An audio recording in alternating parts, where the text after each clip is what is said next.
Entonces, damos inicio al Ateneo. Yo soy Méndez Diego Ignacio,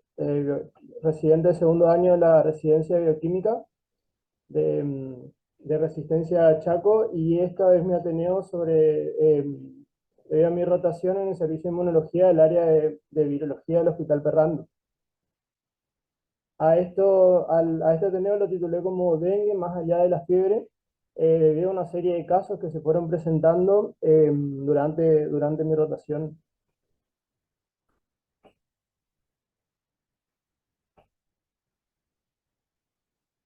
Con respecto a los contenidos, una breve introducción acerca de lo que es la infección, la clasificación de las distintas manifestaciones clínicas, la fisiopatología de la enfermedad, las manifestaciones, los distintos estadios en los que se presenta y una serie de casos.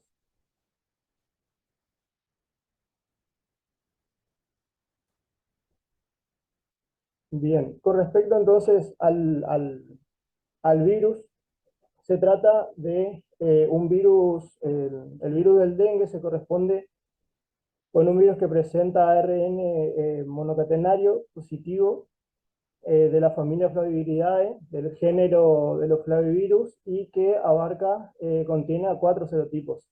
dengue 1, dengue 2, 3 y 4, en donde todos ellos se encuentran generando una infección en el hombre. También se incluye a un serotipo, el dengue 5, pero que no genera la enfermedad en el humano. El genoma se compone de 10 genes que pueden codificar a 3 proteínas estructurales, que son a la proteína de la envoltura, a la proteína de la cápside del core y a la proteína asociada a la membrana, y también a un conjunto de proteínas no estructurales, 7 en total, que se denominan de SN1 a SN5, correspondiéndose con A y B para el NS2 y 4, y con la particularidad de que esta proteína de la envoltura es la que va a inducir una inmunidad protectora en el huésped, y también va a determinar la existencia de anticuerpos de tipo no neutralizantes que pueden llegar a generar algún tipo de inconvenientes cuando se realiza el estudio de algunos pacientes, debido a que puede llegar a generar una reacción cruzada con otros flavivirus, como por ejemplo en el caso del virus del Zika. Es importante también tener en cuenta que en esta proteína es en donde se van a acumular la mayor cantidad de diferencias genéticas entre todos los distintos serotipos, y eh,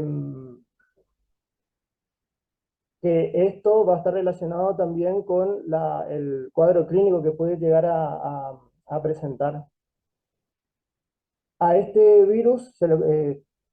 lo considera dentro de lo que son los arbovirus, debido a que el vector es un artrópodo, que se trata específicamente de la Aedes aegypti, que tiene características urbanas más que nada, habitando el peridomicilio, y es el responsable de la transmisión del virus.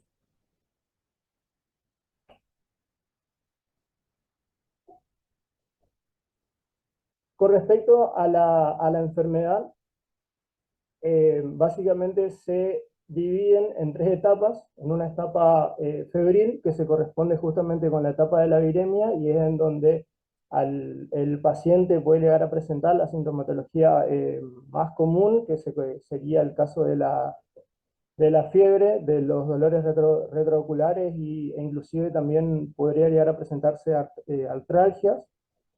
Y en este caso en el que es en esta etapa en el que, si llega un mosquito, llega a picar a la persona, va a ser capaz posteriormente de contagiar a otras personas, a otros pacientes. Se caracteriza, como dije entonces, con la viremia, y que se corresponde justamente con la etapa de la fiebre. Posteriormente, la segunda fase se corresponde con la fase de la extravasación, una fase crítica, que es la fase de la extravasación del plasma, seguido justamente de la fase de la recuperación. En esta fase crítica, más que nada, es en donde se produce justamente el escape de los líquidos del espacio intravascular al extravascular, y es la etapa en donde se podría llegar a un shock hipovolémico, por ejemplo, en donde algunas características que va a presentar el paciente van a ser piel fría, taquicardia, pulso débil o hipotensión, debido justamente a esta extravasación del plasma, es en donde una de las manifestaciones a nivel de laboratorio clínico puede ser la del aumento del valor del hematocrito, y que justamente esto constituye un método confiable para el monitoreo justamente de este suceso, que es el de la fuga del plasma. Con respecto a la fase de recuperación, en donde se va justamente a evidenciar la mejoría del paciente, donde se va a revertir lo de la etapa anterior, correspondiéndose con un estado de sobrecarga de volumen. Eh,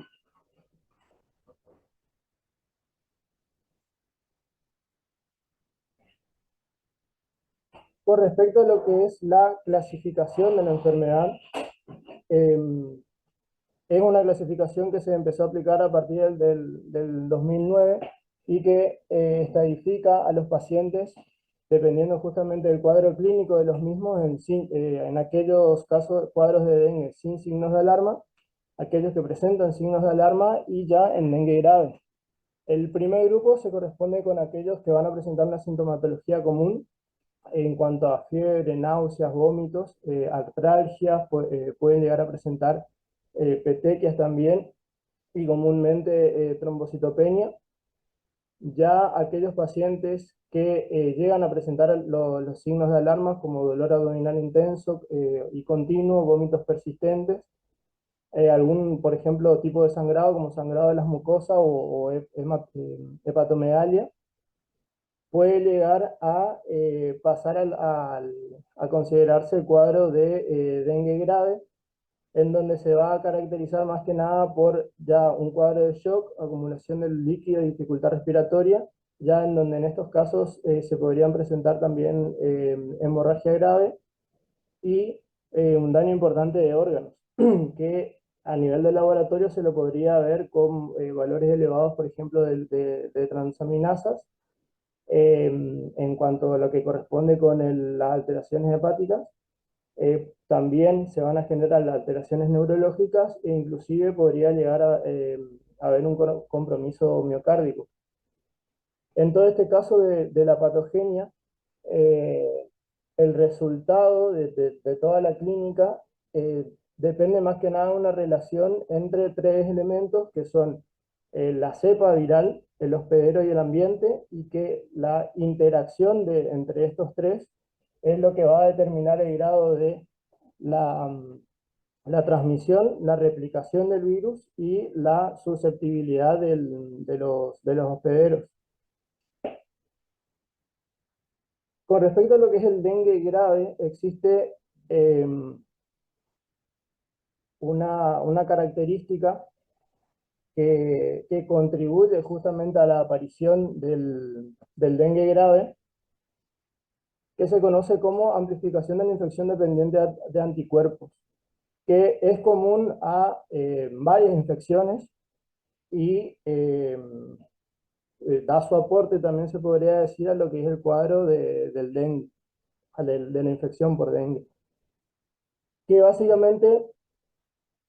hay que tener en cuenta que la infección por un serotipo, por uno de los 4 serotipos del dengue, va a conferir una inmunidad contra ese tipo de serotipo, pero no una inmunidad permanente contra los otros 3. De tal manera que se habla de las infecciones secundarias heterotípicas o para infecciones consecutivas. Y dentro de lo que es esta amplificación, se habla de un tipo de amplificación extrínseca, en donde los anticuerpos que se van generando contra un determinado serotipo van a reconocer, se podría decir, al virus. Este complejo antígeno-anticuerpo va a unirse a los receptores FC, que se expresan en distintas células, como de algunos casos los monocitos, los macrófagos y células dendríticas, en donde estos tienen la principal función de actuar como, de fagocitar a todos estos complejos, todos estos microorganismos opsonizados. Entonces, al favorecer este proceso de fagocitosis, lo que se hace es aumentar, lo que hace este sistema es aumentar la infectividad del virus, que se relaciona con una mayor activación inmune y una mayor activación endotelial, favoreciendo lo que es la progresión al dengue grave. Por otro lado, una segunda parte es la amplificación de la infección dependiente de anticuerpos de manera de tipo intrínseca, en la cual después de la internalización por parte de los receptores de la porción FC, las inmunoglobulinas, se va a generar la activación de una determinada cascada de señalizaciones que lo que va a hacer es apagar a la inmunidad innata y va a ser proporcional al aumento de la producción de distintas proteínas virales.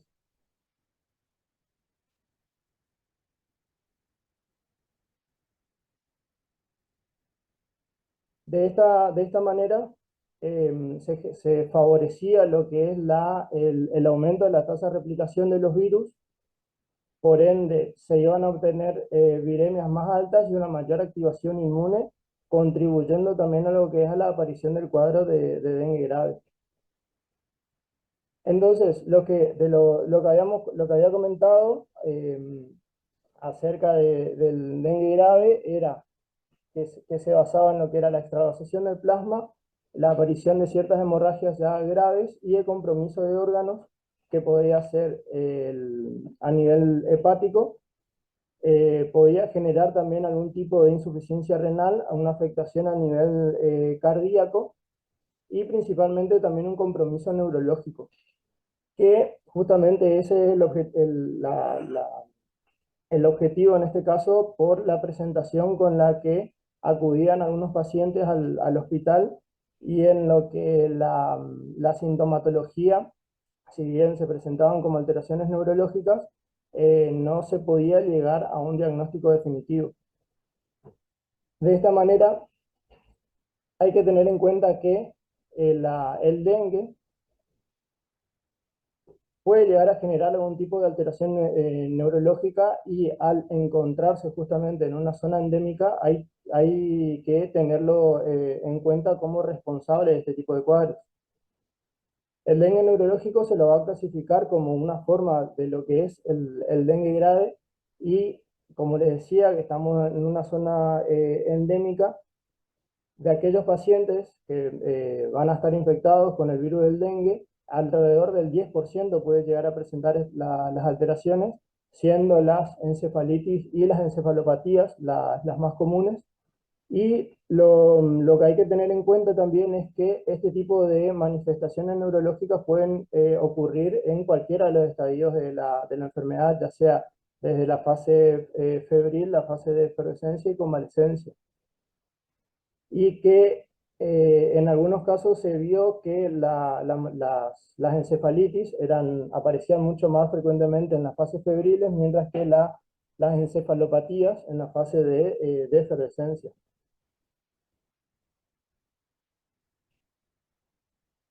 Específicamente, estas alteraciones neurológicas causadas durante la infección del dengue puede llegar a generarse por distintos mecanismos patogénicos, ya sea por una invasión directa del virus sobre el sistema nervioso, por que estas manifestaciones neurológicas se den debido a complicaciones sistémicas que es causado por la infección del dengue, o ya por efectos inmunomediados que pueden corresponderse con durante la etapa de la infección del dengue o posterior a ella. De esta manera, el primer mecanismo que le comentaba hace referencia a lo que es la invasión directa del virus, y se habla de invasión directa por el hecho de que se llegó a detectar justamente al virus en lo que es en el líquido cefalorraquídeo. Y que sumado a esto también existe evidencia de que se llegó a determinar, se llegó a encontrar al virus en biopsias, lo que eh, sirve como una evidencia mucho más fuerte justamente al carácter neurotrópico del virus. De esta manera, dependiendo de la región que afecte, puede llegar a presentarse como cuadros de encefalitis, meningitis, mielitis o miositis. Y en lo que es este mecanismo patogénico de la invasión directa, la principal respuesta patológica a la infección del sistema nervioso es la necrosis neuronal. Y esto se vio, de acuerdo a la bibliografía, de que existe una determinada proteína que es común en los distintos serotipos, eh, que va a generar la activación de determinadas cascadas de señales que va a favorecer el potencial apoptogénico del virus sobre las células nerviosas, con la activación e inhibición de determinadas caspasas. De esta manera, lo que es el cuadro de la encefalitis se caracteriza por la fiebre por dengue, con signos agudos de la afectación cerebral, y algo importante es que se van a presentar justo estas manifestaciones, estas alteraciones neurológicas, pero en ausencia de anomalías metabólicas, que es lo que va a diferenciar de una encefalopatía. En el líquido se va a caracterizar por pleocitosis, a su vez que esto va a estar sumado a imágenes anormales en los distintos estudios que van a ser compatibles con encefalitis. Y así como se llegaba a detectar al material genético del virus en el líquido cefalorraquídeo, también la presencia de anticuerpos IgM contra el dengue da idea, o orienta, mejor dicho, al diagnóstico de encefalitis causado por la infección del dengue, por la acción directa del dengue. Otro mecanismo patogénico era el de las complicaciones sistémicas. Como les había comentado, lo que favorecía lo que es el cuadro de dengue grave era la extravasación del plasma y justamente también las hemorragias. Todo este conjunto de alteraciones va a generar complicaciones neurológicas sistémicas o efectos indirectos, pero por estas complicaciones metabólicas resultantes que van a terminar en encefalopatías y complicaciones cerebrovasculares, que también van a estar relacionadas por la trombocitopenia, disfunción plaquetaria y parálisis hipopotasémica. Como había comentado, junto con la encefalitis, la encefalopatía era una de las más comunes, de las manifestaciones más comunes, pero que en todos los casos, de todos los casos de dengue, este tipo de complicación está presente entre 0,5 a 6% de los casos. Es característico la clínica por una disminución de la conciencia, secundaria a shock, anomalía metabólica, hipotensión, insuficiencia hepática o insuficiencia renal, que como había comentado, no van a estar aislados estas alteraciones neurológicas, y que la fisiopatología justamente de lo que es la encefalopatía por dengue es multifactorial y se debe también a lo que es el edema cerebral, hipoxia, hemorragia y otro tipo de disfunciones sistémicas que pueda llegar a presentarse durante la infección del dengue. Además también se presentan estos efectos inmunomediados, y como había comentado, este tipo de alteraciones, este tipo de complicaciones podría presentarse durante la infección o posterior a ella.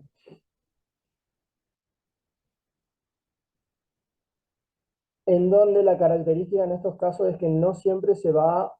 aislar al virus en el líquido, y en este tipo de efectos inmunomediados la patogenia se fundamenta en que el virus puede inducir una superproducción de citocinas que provocan una disfunción inmunomediada de las células endoteliales.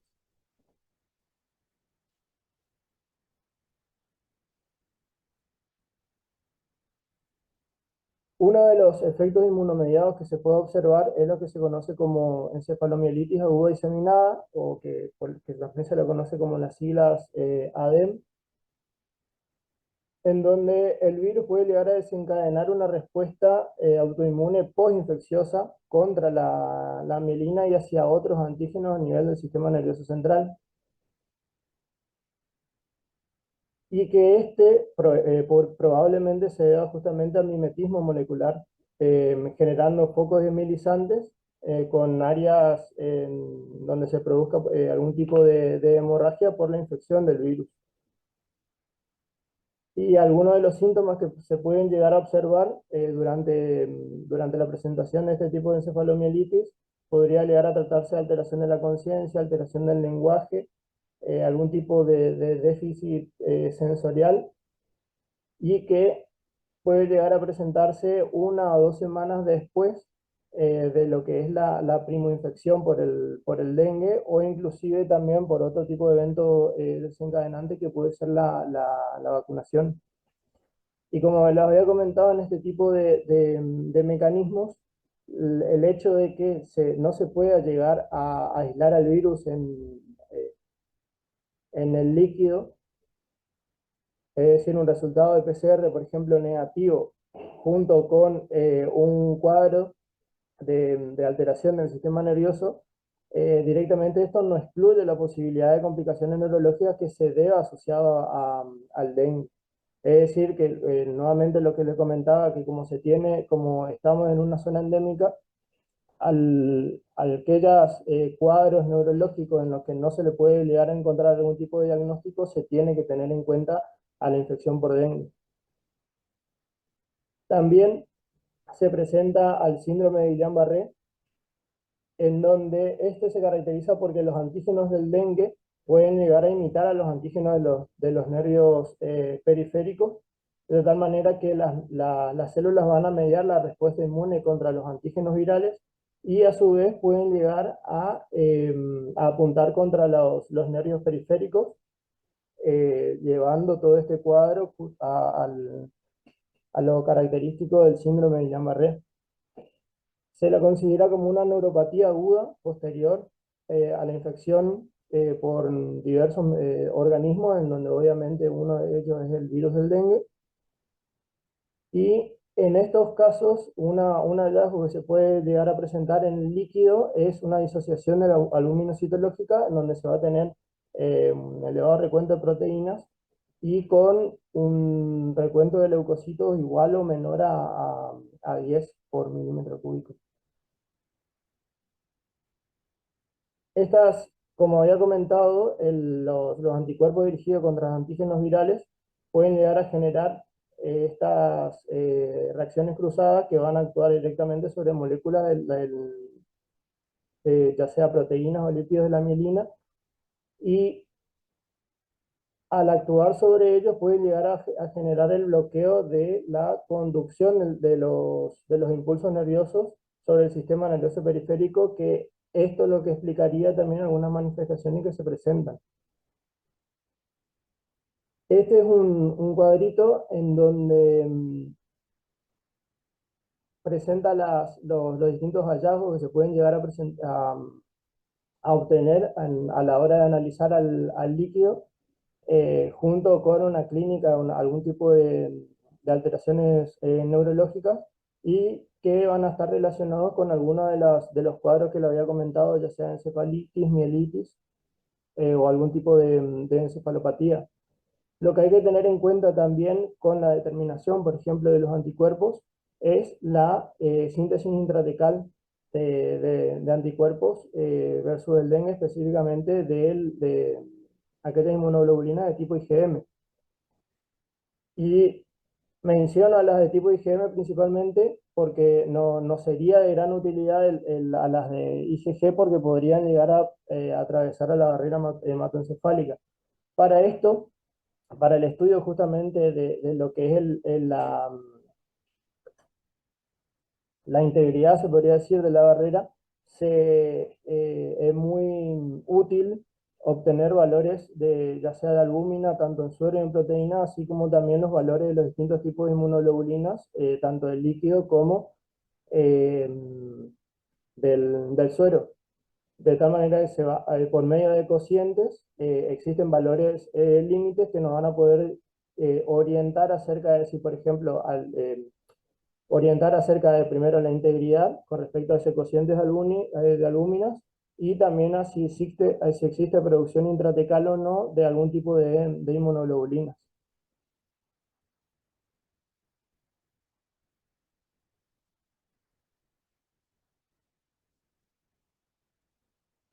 En este caso,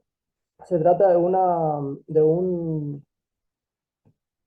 esquema en donde se puede visualizar la aparición del,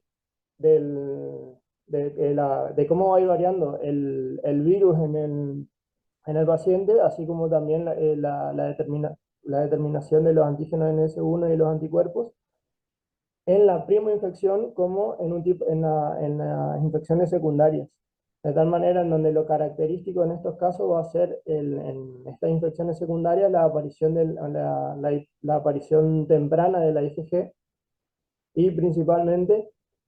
los picos, los niveles detectables, se podría decir, tanto del virus como de los antígenos NS1 es mucho más acotado en las infecciones secundarias y que podría llegar a estar relacionado con la presencia previa ya de ciertos anticuerpos. Por otro lado, eh, este es un cuadro en donde refleja las muestras que se pueden llegar a utilizar e inclusive también las determinaciones que se van a realizar dependiendo del paciente, porque de acuerdo a lo que era el algoritmo diagnóstico hay que tener en cuenta eh, los, los días que pasaron entre el inicio de los síntomas y la determinación que se va a realizar, en lo que si se va a aplicar solamente el estudio del antígeno S1 o se va a aplicar serología, si se va a determinar las IgM o si se va a hacer ambas, para poder determinar también si se va a tratar de un caso sospechoso o de un caso confirmado de dengue, ya que lo que se hace, por ejemplo, en el hospital es que por medio de la PCR se va a tipificar aquellos casos positivos eh, para poder ir teniendo una estadística acerca de los serotipos que están circulando en la región. Con lo que se trabaja principalmente es ya con los antígenos NS1, también con las técnicas de monocromatografía, tanto de monocromatografía como ELISA para los anticuerpos, para IgM, y como comenté, las PCR multiplex. En este caso, bueno, les presento uno de los casos clínicos que le había comentado al inicio, que se trata de un paciente masculino de 25 años con antecedentes de hipertermia, vómitos y cefalea de más de 48 horas de evolución, dolor torácico y nucalgia, como vemos tiene algunos tipos de alteraciones neurológicas que se reflejan en la tomografía, en donde el servicio de diagnóstico por imagen refiere una imagen hiperdensa que se correspondería con una hemorragia subaracnoide. Además, también presenta un cuadro de neumonía aspirativa para lo que se instaura el tratamiento antibiótico correspondiente y se había solicitado al laboratorio de control y serología virales para dengue, hepatitis y HIV, en donde se obtuvo resultado positivo para dengue. En este caso particular, el paciente ingresa con toda esta clínica, estas alteraciones neurológicas, no presenta mejoría. Como les decía, había ingresado con este cuadro de ya característico de alteraciones neurológicas en donde no podían encontrar una causa para el diagnóstico, para la clínica que presentaba el paciente, en el que había ingresado el 14 de enero, ya lo que era el, El cuadro del paciente al otro día se presentaba sin ningún tipo de mejoría, en donde seguía empeorando y posteriormente ya el 16 de enero presenta un paro cardíaco y fallece. Como había comentado, en uno de los laboratorios que se había mandado se había obtenido una serología positiva para dengue, de tal manera que se siguió para realizar una PCR, de la cual a cada resultado positivo que se obtiene se envía para confirmar este resultado al MyStay, que es el laboratorio de referencia, en donde este es el informe que se tiene en CISA, en donde se puede ver que en el hospital se había obtenido positivo para NS1, dengue positivo, de tal manera que se le realiza una PCR, obteniendo ese resultado positivo para dengue 1 y confirmado también por el MyStay, de tal manera que al paciente se lo asocia toda la clínica justamente a la infección por el dengue, ya que de los demás estudios que se le habían realizado no podían llegar a obtener otro causante del cuadro clínico, y que el estudio, el abordaje del paciente fue bastante acotado por el tiempo en el que evoluciona y que termina falleciendo. Otro casito que quería eh, mostrar era un paciente de 37 años que no presenta antecedentes patológicos conocidos, en donde presenta, al acudir, presenta 3 días de evolución de la clínica característica del dengue, y al realizar el estudio del mismo dengue positivo, en donde también se le realiza una tomografía que los médicos concluyen como una hemorragia subaracnoide. Y lo particular también en este caso es que ingresó el paciente con alteraciones neurológicas y fue, eh, fue empeorando rápidamente el cuadro, en donde a la noche ya fallece. Y lo particular es que en el hallazgo, cuando se realiza la PCR, en este caso se tiene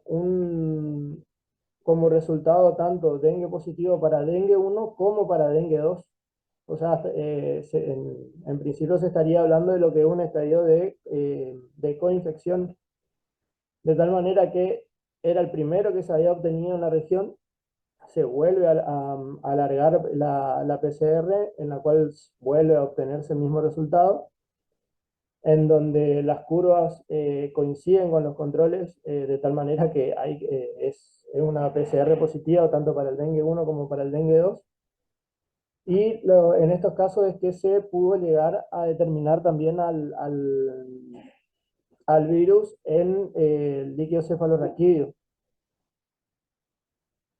En estos casos, en este caso, por ejemplo, también tenemos el informe en CISA, en donde se obtuvo un resultado positivo para lo que es la IgM. Posteriormente se tienen resultados para dengue 1 y dengue 2, lo realizado lo confirmado, mejor dicho, por el MyStay. Y a lo último se tiene lo subido por el hospital, en donde eran los resultados justamente obtenidos de dengue 1 y dengue 2, en el que a nivel nación se tienen alrededor de 11 casos confirmados. 11 casos, se tienen 11 pacientes con coinfección, eh, en donde 4 de ellos no pudieron ser confirmados por el laboratorio de referencia. Y lo puse también en la clase por el hecho de que, según la bibliografía, según alguna de las bibliografías, la coinfección estaría relacionada con un cuadro clínico de dengue grave, pero hay estudios que lo avalan y hay otros que no, ya que hay algunos autores que manifiestan de que la clínica de la misma no se corresponde con un dengue grave, lo sumo con una clínica de dengue con signos de alarma, de tal manera que no se puede establecer una relación directa entre lo que es la coinfección por dos serotipos distintos y el cuadro de dengue grave. Y también lo que establecía la bibliografía es que las maneras que se podría decir de contraer una coinfección sería la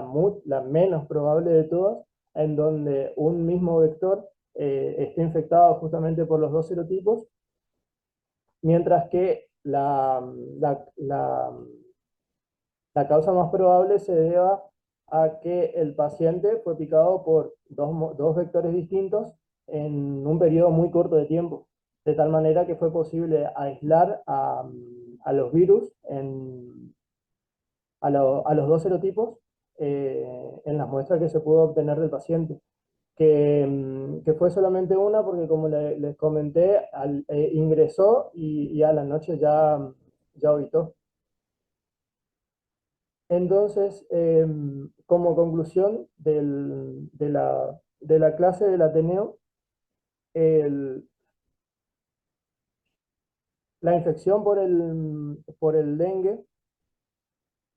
se conoce mucho lo que es los síntomas más comunes acerca de lo que es la fiebre, lo que es la artralgia, lo que es el dolor retroocular, pero hay que tener muy en cuenta en los casos de dengue grave la afectación de los distintos órganos y justamente la afectación en el sistema nervioso, principalmente porque estamos en zona endémica, de tal manera que cuando se presenta un paciente con este cuadro clínico, hay que tener en cuenta en lo que es el diagnóstico diferencial a la infección por dengue. Y que en el caso de que, por ejemplo, se pueda llegar a analizar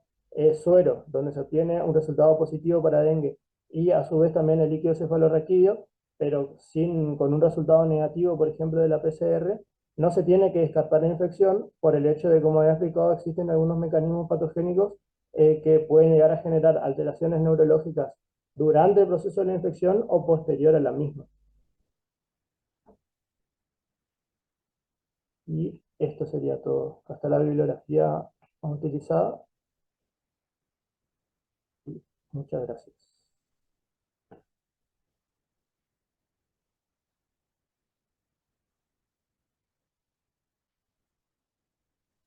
Gracias, Diego. Si alguien tiene alguna pregunta o quiere hacer algún aporte. Hola, ¿cómo están? Bueno, yo quería contarles de justamente de los dos casos, voy a sacar los anteojos, de los dos casos que presentaste. Resulta ser que fueron, en principio, diagnosticados como hemorragias subaracnoideas, pero por imágenes, en forma posterior en el comité del doctor Forlino, que es un médico que tiene mucha experiencia en el tema, esos dos casos que presentaste finalmente son encefalopatías necrotizantes agudas, ¿sí? Perfecto. ¿Hola? A ver si... Sí. No tienen hemorragia. Yo no sé cómo explicarles porque vieron que no soy especialista en imágenes, pero es algo así, que en las hemorragias se ven como zonas, tiene que estar como irrigado, digamos, se ven como unos hilitos blancos. En cambio, en las imágenes que ha visto el doctor Forlino, eso no se ve, sino se ve solamente un engrosamiento del... O sea que esos fueron reclasificados, esos pacientes. Y había sido que el tratamiento es diferente. No es lo mismo una hemorragia que una encefalopatía. ¿Sí? Bueno, eso era lo que les quería contar. No sé si se entendió lo que fueron reclasificados, ¿sí? ¿Se comprendió? Perfecto. Sí, sí, sí. Y con respecto al paciente que tuvo los dos serotipos de dengue, y este último paciente, yo estaba mirando el listado de los que figuran en nuestro país con coinfección por dos serotipos, ninguno falleció. O sea que vieron que acá depende mucho del paciente. Este era el paciente que había ingresado, que se le dieron el alta, digamos, porque entró eh, como supuestamente internado y no lo era. ¿Sí? ¿Estoy diciendo bien, Guille, o no? ¿Sí? Sí, Y sí, así es. cuando volvió a la guardia, el paciente volvió muy desmejorado, ¿sí? Muy desmejorado y ya a las pocas horas falleció, ¿sí? Esa es una característica de los pacientes que hemos visto que han fallecido. Hay muchos, o sea, la mayoría de los analizados fallece a las pocas horas, o sea, que hacen un dengue grave en pocos días, mejor dicho. En, es inexplicable cómo entre los 3, no más de 5 días fallecen del inicio de los síntomas. Y este era el caso, esperen, voy a leerlo para no equivocarme, pero este paciente había entrado el 23 y falleció el 29, ¿sí? Y el otro paciente del cual hablaste ingresó, el inicio de los síntomas fue el día 12 de enero y falleció el 16 de enero. Vieron que estamos viendo eh, esos casos que evolucionan mal de entrada. ¿Sí?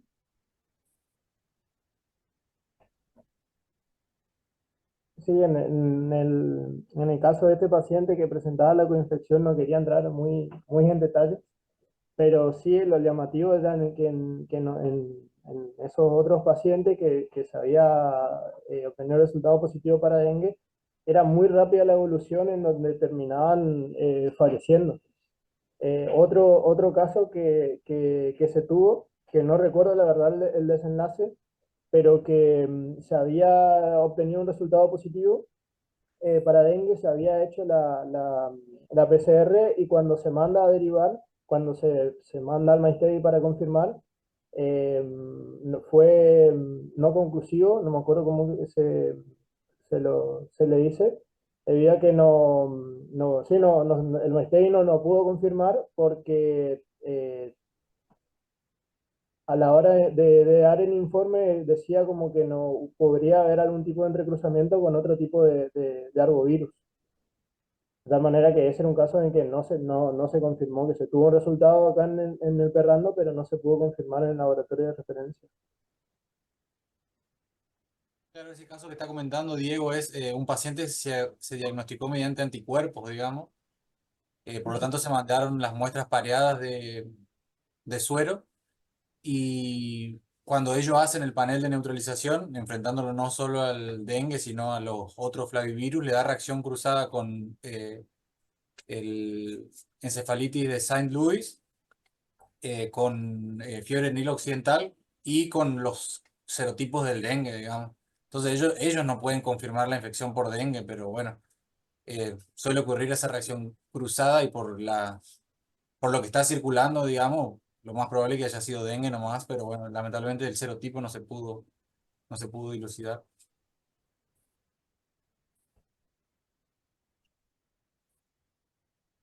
Perfecto. Bueno, si nadie más tiene alguna consulta o aporte, doy por finalizado el Ateneo. Muchas gracias a todos por conectarse y bueno, el Ateneo va a quedar, se grabó y se va a subir al canal de YouTube de la residencia. Muchas gracias a todos. Hasta la próxima.